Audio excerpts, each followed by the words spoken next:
Spokane police are crediting a school security guard with nabbing an armed robbery suspect at Lewis and Clark High School this morning. KXLY4's Jeff Humphrey is there live tonight. This district resource officer has a number of arrests to his credit, Jeff. Yeah, Robin, it was just last year that Officer Dan Johnson managed to keep a loaded .357 Magnum from reaching the campus. This morning, he spotted a suspect in at least a half dozen armed robberies and kept him away from other students until police arrived.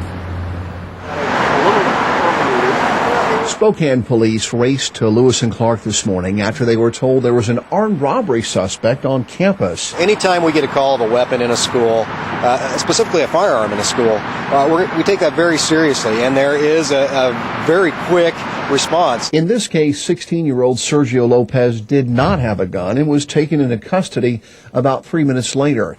Police had told District Resource Officer Dan Johnson, the man on the right in this video, to be on the lookout for Lopez, and Johnson spotted him this morning.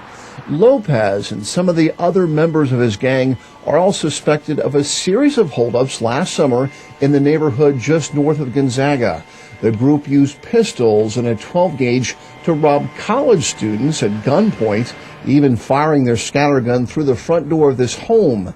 Crime analysts were able to track down the gang by comparing witnesses' descriptions to some very similar language used in all of the holdups. Major crimes detectives interrogated Lopez in this room this morning and then arrested him. The unit is very glad to have these trigger-happy robbers off of Spokane streets. They're very young. They're acting very foolishly.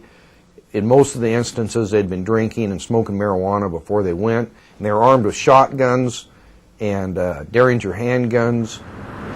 And because of the serious nature of these crimes and these teenagers' previous criminal histories, prosecutors are hoping to try them as adults. Until then, young men all inside Spokane's Juvenile Detention Center. Reporting live at Lewis and Clark High School, Jeff Humphrey, KXLY4.